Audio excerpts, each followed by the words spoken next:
West Nile എന്ന പനി report ചെയ്ത സാഹചര്യത്തിൽ മലപ്പുറം, കോഴിക്കോട്, തൃശ്ശൂർ ജില്ലകളിൽ ജാഗ്രത. പനിയോ മറ്റ് രോഗലക്ഷണങ്ങളോ ഉള്ള ആളുകൾ ഉടൻ ചികിത്സ തേടണമെന്നാണ് ആരോഗ്യവകുപ്പിൻ്റെ നിർദ്ദേശം. മൃഗങ്ങളിൽ നിന്നും കൊതുക് വഴിയാണ് മനുഷ്യരിലേക്ക് രോഗം പകരുക. ദീപക് ധർമ്മയുടെ മറ്റു വിശദാംശങ്ങളുമായി നമുക്കൊപ്പം ചേരുന്നു. Deepak, good morning. ഇത് ഗൗരവമായിട്ടാണോ ആരോഗ്യവകുപ്പ് കാണുന്നത് ഈ പ്രശ്നത്തെ? Very good morning S K. S K അങ്ങനെ തന്നെയാണ്, വളരെ ഗൗരവത്തിലാണ്. പ്രത്യേകിച്ചും വെസ്റ്റ് നൈൽ പനിയുടെ സ്വഭാവം നിർണ്ണയം, അതുപോലെ തന്നെ ഇതിൻ്റെ ഈ റിസൾട്ട് വരാനുള്ള കാലതാമസം, ഇതുകൊണ്ട് തന്നെ കനത്ത ജാഗ്രത ആവശ്യമുണ്ട്. പക്ഷേ എന്നാൽ അതേ സമയത്ത് ആരും തന്നെ ഭയപ്പാടിലേക്ക് പോകേണ്ടതില്ല.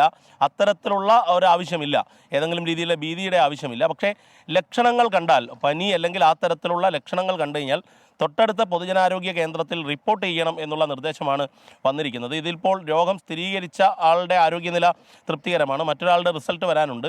ഒരു സ്വകാര്യ ആശുപത്രിയിലും അതുപോലെ തന്നെ മെഡിക്കൽ കോളേജിലുമായാണ് ചികിത്സ നടക്കുന്നത്. കോഴിക്കോട് മെഡിക്കൽ കോളേജിൽ ഏത് സാഹചര്യം വന്നാലും നേരിടാൻ പറ്റുന്ന രീതിയിലുള്ള ക്രമീകരണം ചെയ്യാനുള്ള ഒരുക്കങ്ങളായി എന്നുള്ളതാണ് ഇന്നലെ രാത്രി വൈകി മെഡിക്കൽ കോളേജ് സൂപ്രണ്ട് ഡോക്ടർ CJ-നുമായി സംസാരിച്ച സമയത്ത് മനസ്സിലായത്. ഇന്നലെ രാത്രി വൈകി കലക്ടറേറ്റിൽ DMO ഒരു അടിയന്തര യോഗം വിളിച്ചിരുന്നു. വിവിധ NHM ഉൾപ്പെടെയുള്ള വിവിധ മിഷൻ്റെ കോർഡിനേറ്റർമാരായ ഡോക്ടേഴ്സിനെയും ഒക്കെ ഉൾപ്പെടുത്തിക്കൊണ്ടാണ്. ഏറ്റവും പ്രധാനപ്പെട്ട പ്രശ്നം SKN തദ്ദേശ സ്വയംഭരണ വകുപ്പാണ് ഇതിൽ ഉണർന്ന് പ്രവർത്തിക്കേണ്ടത്. കാരണം ഇതൊരു കൊതുകിലൂടെ പടരുന്ന ഒരു രോഗമായതുകൊണ്ട് തന്നെ കൊതുക് ഉറവിടങ്ങൾ നമ്മൾ ഓരോരുത്തരും, അതായത് നമുക്ക് പ്രേക്ഷകരോട് പറയാനുള്ളത്, സ്വന്തം വീട്ടുവളപ്പിൽ വെള്ളം കെട്ടിക്കിടക്കുന്ന കൊതുക് വളരാനുള്ള സാഹചര്യമുണ്ടെങ്കിൽ അത് ഇല്ലാതാക്കാനുള്ള പ്രവർത്തനമാണ് യഥാർത്ഥത്തിൽ പ്രതിരോധ പ്രവർത്തനത്തിലെ ആദ്യ ഘട്ടം എന്നുള്ള നിലയിൽ നമ്മൾ ഓരോരുത്തരും ആ പ്രവർത്തനം ഏറ്റെടുക്കേണ്ടതാണ് എന്നുള്ളതാണ്. ഏതായാലും ആരോഗ്യവകുപ്പ്, ആരോഗ്യമന്ത്രി ഇന്നലെ ടെലിഫോണിക് മീറ്റിംഗ് നടത്തിയിരുന്നു. ആരോഗ്യമന്ത്രി വീണ ജോർജും ഈ കാര്യത്തിൽ കർശനമായ നിർദ്ദേശങ്ങൾ, വ്യാപനം ഒഴിവാക്കാൻ വേണ്ടിയുള്ള ജാഗ്രത വേണം എന്ന നിർദ്ദേശമാണ് നൽകിയിരിക്കുന്നത്. SKN.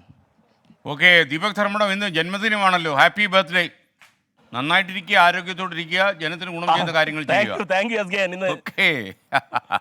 Okay, thank you. ഇന്ന് ജന്മദിനം ആഘോഷിക്കുന്ന എല്ലാ ആളുകളും സമൂഹത്തിൽ ഗുണം ചെയ്യുന്ന കാര്യങ്ങൾ തന്നെ ചെയ്യുക.